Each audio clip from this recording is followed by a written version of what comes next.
preseason been like? Well, I mean, off season. Then we'll talk about the game. But off season, what was your off season like? A lot of traveling. Yeah. I finally got some time off, so I went back to Texas for a while. I was actually a substitute teacher. Both of my parents are teachers back in the school district I used to go to.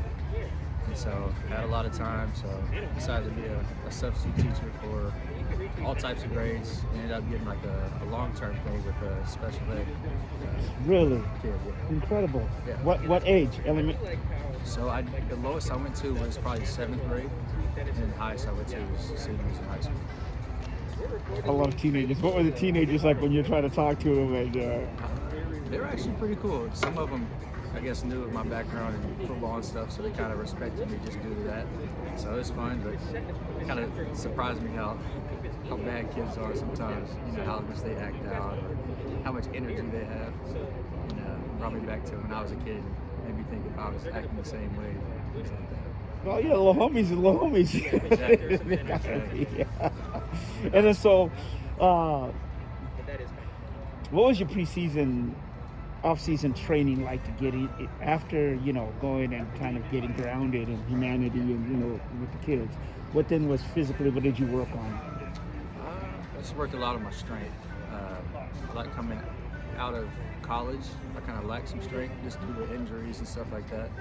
And so strength and balance kind of in my core and things like that, just to be able to take hits and take, being jammed and stuff like that, and still being able to operate, getting off those things and just finishing my routes and breaking tackles and, whatever it may be to, set me over the edge.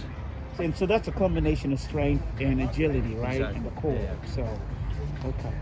New offense, and we keep talking about this. So, what was, what do you think of the offense now? It's fun. I mean, I think when you get to the NFL, a lot of the offenses are kind of the same, just different verbiage. So they're all, certain aspects of each other are the same. So it's not too hard to learn. But I think now we've kind of implemented some more tempo into our offense. So getting conditioned to do that is probably the hardest part, is just being able to, run and withstand, long drives and 10 plus plays. You're not 6'6", so does this kind of offense for your size to be able to find pockets, is this a benefit for you in terms of? Yeah, I mean, most definitely. Just coming from the Rams, he had guys like Cooper Kupp, Roy, Robert Woods, Right.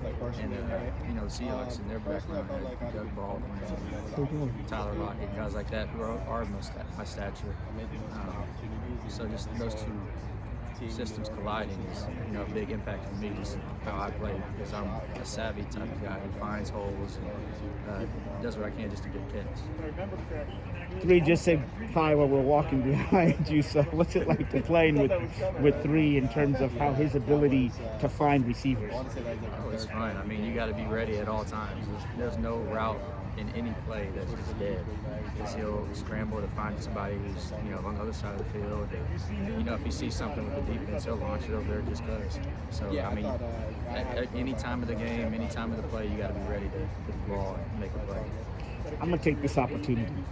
We hear, we watch sometimes, when you have somebody like him, that's Russell Wilson, we're talking about his ability to scramble. People are like, oh, the receiver should come back. Like, when do you decide whether to come back or whether to, or how do you It's make just that all decision? feel. I mean, you got to fill out the defense and where they're running to and where he's running, and just spots in the field to, make a place that he can throw the ball. I mean, sometimes they'll play short, and you got to take it over the top just to, get open, and he'll find you there. Or sometimes, some defenders will play deep, so you'll run up, and they got you over the top, and you got to find ways to come back down and get the ball. So it's just all working off where he's going and where the defense is kind of covering, because once you get into that scramble mode, I mean, defense can't really be right. It's just you finding a spot to get open.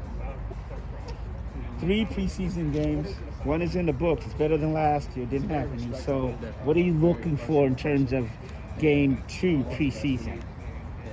How do you go? I'm sorry. How do you go into it? I should say. I mean, for me personally, just because I need to make this team, and need to put film out there for all teams in the league. I just got to be consistent and exploit the abilities that I have to offer onto the field. So, that grittiness, finding ways to get open, making plays and stuff like that. Just showcasing that on the field, being consistent, make sure I'm in the right place at the right time, finishing plays, effort. And, if I can do that, then the game, my career will take care of itself. That's exhausting. How do you go into the game not worrying about that whole stuff that you just thought, which is important, you know what I mean? But how do you calm your mind? I think that's just the mental side of the game. I think that's something I've kind of tried to implement into my game this year. It's just mentally just being in the moment, not overthinking it, not stressing too much about, what's going on or what the next play may be. Just each play, taking it as it is, and doing my job to the fullest extent I can. All right, man. Good luck and thanks for the time. Appreciate it. Yep. Yeah, have a good one.